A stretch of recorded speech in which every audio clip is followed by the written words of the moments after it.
சூழ்நிலைகள் எப்படி வேண்டுமானாலும் இருக்கலாம், எந்த காரியத்தை குறித்து நீங்கள் பயந்து கொண்டிருக்கலாம், உங்கள் பிரச்சனை எவ்வளவு பெருசாக வேண்டுமானாலும் இருக்கலாம். ஆனால் இந்த நாளிலே திருச்சபைக்குள் வந்த உங்களை பார்த்து தேவன் சொல்லுகிற ஒரு வார்த்தை இருக்குமானால், முதலாவது நீங்கள் என்ன கொள்ள வேண்டும்? திடன் கொள்ளுங்கள்.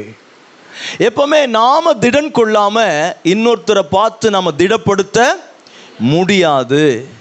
நாம விடுதலை பெறாமல் இன்னொருவரை விடுதலையாக்க முடியாது. நாம சரியா ரட்சிக்கப்படாம இன்னொருத்தரை ரட்சிப்புக்குள்ள என்ன கவனிங்க நடத்தவே முடியாது. முதல் பகுதி என்னவென்றால், நான் எந்த நிலைமையில் இருந்தாலும் இன்றைக்கு ஆண்டவர் என்னை திடன் கொள்ள செய்கிறார், என்னை திடன் கொள்ள வேண்டும் என்று எதிர்பார்க்கிறார்.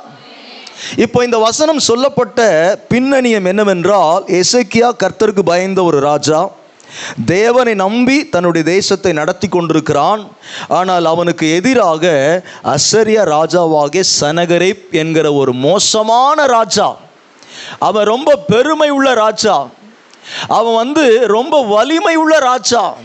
அவன் என்ன பண்றானா, இந்த யூதா பட்டணத்தையும் தலைநகராகிய எருசலேமையும் கைப்பற்றும்படி முற்றுகை போடுகிறான்.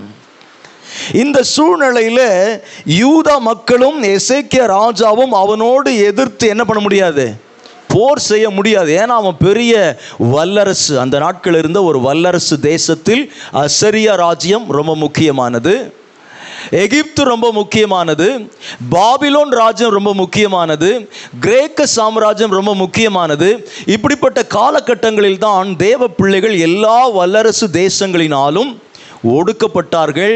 அந்த நேரத்தில் ஆண்டவர் இந்த சிறிய கூட்டத்திற்கு, இந்த பலவீனமான ஜனங்களுக்கு கர்த்தர் துணை நின்றார்.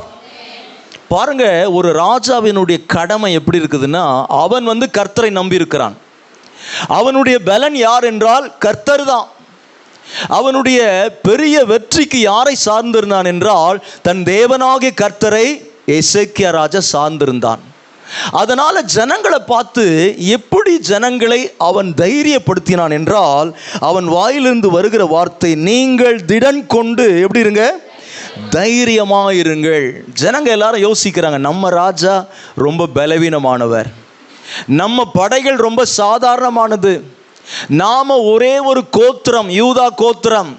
இப்ப நமக்கு விரோதமாய் வந்திருக்கிற சனகரிப் எத்தனையோ தேசங்களை ஜெயித்தவன், எத்தனையோ ராஜாக்களை வென்றவன், அவன் எத்தனையோ தேசத்தின் மக்களை சிறைப்படுத்தினவன். இப்படிப்பட்ட ஒரு ராஜாவுக்கு முன்னாடி நம்ம ராஜா என்ன பண்ண போறாரோ, நம்மை படை வீரர்கள் எல்லாம் என்ன செய்ய போறாங்களோ அப்படின்னு எல்லாருடைய இருதயமும் கலங்க ஆரம்பித்தது, கவலைப்பட ஆரம்பித்தது. அவங்களுடைய இருதயங்கள் சோர்ந்து போன போது தேவனை அறிந்த ஒரு ராஜா எப்படி ஜனங்களை உற்சாகப்படுத்தினான் என்றால், நீங்கள் திடன் கொள்ளுங்கள், தைரியமாயிருங்கள். இந்த 5வது மாதம் இதற்கும் நமக்கும் என்னையா சம்பந்தம் கேட்டா சம்பந்தம் இருக்குது. இன்னைக்கு நாம தைரியமா இருக்க முடியாதபடி, நாம் திடன் கொள்ள முடியாதபடி நம்முடைய வாழ்க்கையில் எப்படிப்பட்ட பிரச்சனைகளை நாம் சந்திக்கிறோம் என்றால், இங்க பாருங்க, அசரியா ராஜாவுக்கும் அவனோடு இருக்கிற ஏராளமான கூட்டத்திற்கும் பயப்படாமலும் கலங்காமலும் இருங்கள். இன்னைக்கு இந்த அசரியா ராஜாவை போல சத்ருவாகிய சாத்தான் அவன் ரொம்ப பெருசா அவனை காட்டிக்கொண்டே இருக்கிறான். பாருங்க, நாங்க தான் எண்ணிக்கையில் பெரியவங்க, நாங்க தான் பலத்தில் பெரியவங்க, எங்களோடலாம் நீங்க போராடி மோதி என்ன பண்ண முடியாது? ஜெயிக்கலாம் முடியாது. எங்க படைகளை பாருங்க, எங்க போர் வீரர்களை பாருங்க, எங்க ராஜ்யத்தை பத்தி யார்கிட்டயாவது போய் கேட்டு பாருங்க. இங்க வசனம் சொல்லுது, ஏராளமான கூட்டமா. இன்னைக்கு நம்ம வாழ்க்கையில் கூட ஏராளமான பிரச்சனைகளை நாம் சந்தித்து கொண்டிருக்கிறோம். ஏராளமான எதிர்ப்புகளை சிலருடைய வாழ்க்கையில தொடர்ந்து சந்தித்து கொண்டிருக்கிறீங்க. எனக்கு கர்த்தர் உங்களுக்கும் எனக்கு என்ன சொல்றாருன்னா, நீங்க பார்க்குற இந்த ஏராளமான பிரச்சனைகளும் ஏராளமான எதிர்ப்புகளும் திரளான தேவைகள் கூட நம்ம வாழ்க்கையில் இருக்குது. பெரிய பெரிய மலை போன்ற தேவைகள் இருக்குது, கடன் பாரங்கள் இருக்கிறது, சுமைகள் இருக்கிறது. இதையெல்லாம் பார்த்து பார்த்து அநேக விசுவாசிகள் சில நேரங்களில் என்ன ஆகுறாங்கன்னா, திடனற்று போகிறார்கள். இரண்டாவது, தைரியமா இருக்க முடியாதபடி அவர்கள் கலங்குகிறார்கள். ஆகையினாலதான் உங்க சூழ்நிலை எவ்வளவு பெருசா இருந்தாலும், நீங்க சந்திக்கிற போராட்டம் எப்படிப்பட்டதா இருந்தாலும், உங்க சத்துரு, உங்க எதிராளி யாராக இருந்தாலும், ஆண்டவர் சொல்றாரு, நீங்கள் திடன் கொண்டு எப்படி இருங்க?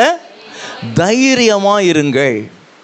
ஆண்டவர் நம்முடைய வாழ்க்கையில ஒரு மாற்றத்தை கொண்டு வர வேண்டுமானால் முதலாவது நாம் திடன் கொள்ள வேண்டும். எந்த செய்தியை கேட்டாலும், நம்முடைய வாழ்க்கையில் எந்த காரியங்கள் நடந்தாலும் ஆண்டவர் எதிர்பார்க்கிற முதல் காரியம் என்னன்னா, என் பிள்ளைங்க திடனற்று போகக்கூடாது. அவங்க எப்படி இருக்கணும்? திடன் கொள்ளணும். அவங்க தைரியப்படணும். அவங்க அந்த பிரச்சனையில், அந்த சூழ்நிலையில், அந்த போராட்டத்தில் அவர்கள் யாரா மாறணும்னா ஒரு பலசாலிகளா மாறணும். இதுதான் ஆண்டவருடைய எதிர்பார்ப்பு. பாருங்க, அது நமக்காக மட்டுமல்ல. இப்படி போராட்டங்களை சந்தித்து, பிரச்சனைகளை சந்தித்து, பலவிதமான எதிர்ப்புகளை சந்தித்து இன்றைக்கு எந்த தேவ பிள்ளைகள் திடன் கொள்ளுகிறார்களோ, அடுத்தது அவர்களை வச்சுதான் இன்னொரு கூட்டத்தை அவர் என்ன பண்ண போறாரு? திடப்படுத்த போகிறார். இந்த வேதத்தில் 3 கேட்டகரி இருக்குது. ஒன்று திடன் கொள்ளுங்கள் என்று ஆண்டவரே நேரடியாக பார்த்து சொன்ன காரியங்கள் இருக்குது. வேதம் முழுவதும் இயேசு கிறிஸ்து பயன்படுத்தின நிறைய வார்த்தைகள் என்னவென்றால் திடன் கொள்ளுங்கள். ஒரு வசனத்தை யாரா சொல்ல முடியுமா? உலகத்தில் உங்களுக்கு உபத்திரவங்கள் உண்டு, ஆனாலும் திடன் கொள்ளுங்கள், நான் உலகத்தை. அப்ப இயேசு தெளிவா சொன்னாரு, உலகத்துல நீங்க பார்க்கிற எந்த உபத்திரவமும், எந்த பாடுகளும், எந்த செய்தியும் உங்களை திடனற்று போக கூடாது. நீங்கள் அவற்றின் நடுவில் என்னதான் ஆக வேண்டும் என்றால் திடன் கொள்ளுங்கள்.